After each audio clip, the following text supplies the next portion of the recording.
What's up? What's up, everybody? Armchair Quarterbacks here with you guys for another week 3 recap. This time we've got your on Mahomes kid versus too many cooks. That's Michelle versus Daniel. Michelle's here with 80.48 points and Daniel with 120.58 points. Daniel does have all of his players played, and Michelle does have one player left for Monday. What are you seeing here, Shawn? What are you liking with Michelle's team? We were just talking about it before we actually just came on. The two players again that I like are Pat Mahomes and Jefferson. Not feeling it with London here. I don't think he has any real upside. For me, that's either a drop or a trade. Josh Kelly and Kendre Miller here. I actually had Josh Kelly in another league, and I packaged him after, he had his one big game. So just a little tip for you guys there: if you guys find someone on the waiver that actually has a good game, or maybe you have a player that you're looking to move for other pieces you need, try trading them high. If they have a big game and you could find someone, a partner, a trade partner, maybe someone needs a wide receiver and you have wide receiver and they have running back and you need running back. Evan Ingram here, pretty safe game here, as long as, if you're getting 10 points from a tight end here, you're pretty happy with any tight end at that point, not named Kelsey. Yep. Mike Thomas, 8 points here. This is okay. So Misha's team actually underperformed. A lot of the upside here is capped, like I said. They don't have the same upside that Jefferson or Mahomes has. It would have been Ayuk here, but Ayuk is injured right now. I believe it was the ribs that he was dealing with. And then Jackson Smith and Jigba, unless you have a Tyler Lockett or a DK Metcalf injury, he's probably just a hold still. Yeah, I agree. I would definitely be trying to move some pieces around. That's the hard part, though. The only options to trade really that most people are gonna take right now: Pat Mahomes, Justin Jefferson, maybe Evan Ingram if you're desperate for a tight end. But that's about it. And it's gonna be hard to replace your whole team because our waivers, the way they work, everybody's active, very active so far. The only player that you didn't really like as much, you're okay with him, but I liked him a lot more, was Mike Thomas. And I have a little bit of a bias because he was my guy when he had that record-setting run. But I mean, even looking at his target share, he's got 8 in week 1, 9 in week 2, 9 this week. And each of those games, he's had at least 50 receiving yards.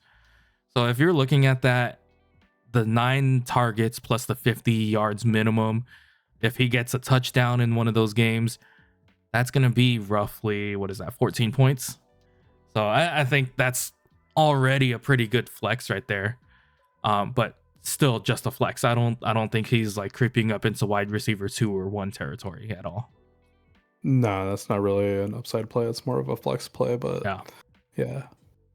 All right, taking a look at Daniel's team over here, we got Kirk Cousins, Chris Olave.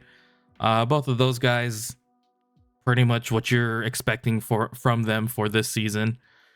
Jerry Jeudy, 11.6. That's interesting to see there. We had, I almost said Jared Cook. We got James Cook over here, 12 points. That's pretty decent considering the usage that he's seeing. No touchdowns just yet, but he was less efficient in his receiving game. He had 3 targets this time with 2 receptions and 14 yards versus last week 4 for 36. How do you like James Cook? I mean, he's getting usage, even with Damian Harris there stealing goal line looks, even with Latavius Murray. I think they're, they have confidence in him. So Yeah. he hasn't fumbled it. I remember last year he had a couple fumbling issues, and you could kind of see they're kind of dialing it back a little bit. Um, but he's continuing to get the work, and you look at 98 rushing yards here. This is pretty efficient. I mean, he's one touchdown away from, having a great game. So, Well, last year he was a rookie, so he did have those rookie mistakes, and it looks like he's pretty much gotten those out of his system, which is a good thing. Um, hmm but yeah, I think if he can be more efficient consistently in the receiving game, where a lot of people were saying he was going to be different from who was it, Singletary, I think he will get more involved in this game script for sure. Let's hmm take a look here. Zach Moss, how are you hmm planning Zach Moss for this week? for against Baltimore, Yeah, just in or general, the like how were you ranking him? Where were you putting him? I mean, for me, he's off my radar. I mean, just because he's not on my team, but in terms of usage wise, I Hmm. mean, if you're gonna get a guy that's, um, I know Jason Moore is, a huge hater of Moss. He's never a big fan of him. Yeah, They're always joking on the footballer, but he did mention if you have a good player, and jokes aside, you start seeing that usage, then the smart play is to use them. And if you're getting 95, almost 100% of the snaps, um, on a team that they're protecting him, he's getting. I mean, look at this. You look at the 122 rushing yards. He 30 gets the attempts. bonus there. I mean, yeah. So I mean, anything over 15, you get 15 to 20 attempts, you're golden. So what was that you said? 30 attempts? Mm-hmm. I mean, just bonkers. And I mean, look at the score too. The score was only 22 to 19. It wasn't, it's not like some huge shootout. Yeah. Um, it wasn't even like our Miami game where you had two different running backs scoring 4 touchdowns apiece. Um, but just so efficient with the usage that he's getting. And, Zach Moss has been around for a while. Never really someone that, he's always on the waiver wire. He's never someone that we're, you know, hoping to draft during the Mm-hmm. draft. Mm-hmm. And now to see him with the opportunity cost and the usage, yeah, I mean, he's making the most of it, at least for fantasy. Yeah. All right. Well, taking a look, moving further here, we got Tony Pollard scoring another 14 points here. He's looking pretty consistent. He's got in the last two games, he's got 23 attempts this game, 25 attempts last rushing game. Um, I love Tony Pollard. I hate to say it because he's a Cowboy, but he's looking really good. He's a consistent player. I Yeah.